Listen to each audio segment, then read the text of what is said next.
अंधेरी रात, टूटा हुआ घर और टीवी की स्क्रीन पर चलता एक ऐसा मैच जो कभी हुआ ही नहीं। हर गेंद के साथ किसी की सांसें गिनती में बदल रही थी और स्कोरबोर्ड पर चमक रहा था विकेट और जिंदगी। धूल उड़ाती जीप पुराने पत्थर और लकड़ी के उस घर के सामने आकर रुकती है जिसकी दीवारों पर जंगली बेलें चढ़ी है और खिड़कियां काली आंखों जैसी लगती है।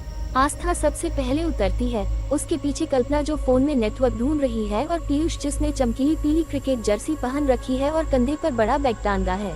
आस्था जेब से भारी लोहे की चाबी निकालकर दरवाजा खोलती है। भीतर सीलन, धूल, जाले और सफेद चादरों से ढका फर्नीचर उनका स्वागत करता है। पीयूष की नजर कोने में रखे डिब्बे जैसे पुराने टीवी पर पड़ती है और वह हंसकर कहता है कि अगर यह चल गया तो आज फाइनल मैच इसी पर देखेगा। तभी दरवाजे पर दस्तक होती है और बाहर गांव की लड़की कविता खड़ी मिलती है।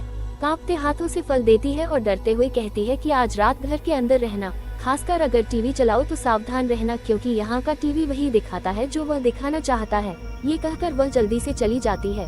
रात गहराती है, टीवी झिलमिलाता है और स्क्रीन पर एक अजीब सा क्रिकेट मैदान उभरता है जहाँ घास फूस है।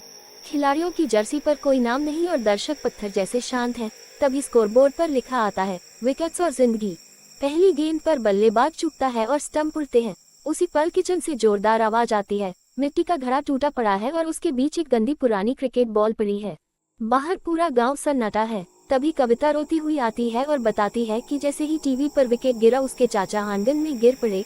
वह गांव के पुराने श्राप की कहानी बताती है जहां गलत अंपायर फैसले की वजह से मारे गए खिलाड़ी आयुष की आत्मा अब हर क्रिकेट देखने वाले से बदला लेती है।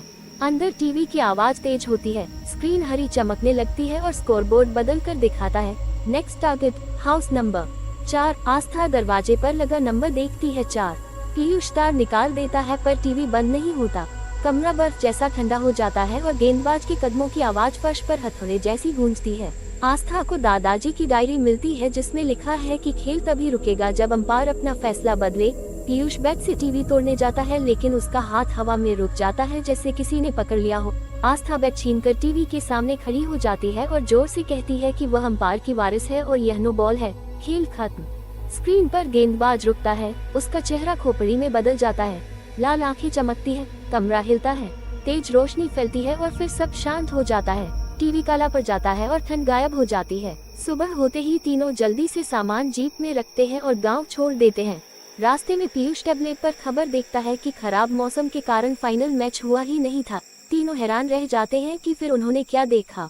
तभी कल्पना के फोन पर नेटवर्क आता है और एक अनजान वीडियो मैसेज आता है।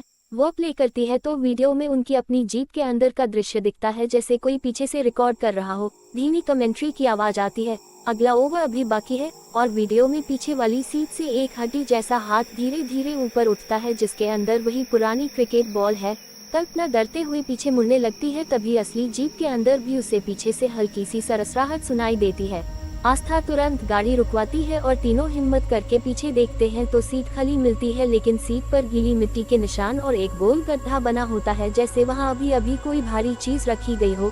पीयूष के बैग से अचानक टक टक की आवाज आने लगती है। वह घबराकर बैग खोलता है तो अंदर वही पुरानी गंदी क्रिकेट बॉल मिलती है जो उन्होंने किचन में देखी थी। तीनों के चेहरे पर डर जम जाता है।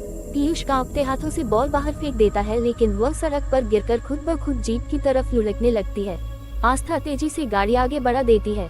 कुछ दूर जाकर वे पीछे देखते हैं तो सड़क खाली होती है। वे राहत की सांस लेते हैं लेकिन तभी जीप के रेडियो से अपने आप कमेंट्री की वही आवाज गूंजती है जबकि रेडियो बंद है। आवाज कहती है खेल खत्म नहीं हुआ, फैसला अधूरा है। आस्था याद करती है कि उसने खेल को रोका था, खत्म नहीं किया। वह समझ जाती है कि आयुष को न्याय चाहिए, बदला नहीं। वह जीप रुकवाकर वही बॉल उठाने वापस जाने का फैसला करती है। वे लौटते हैं, बॉल सड़क के बीच शांत पड़ी मिलती है।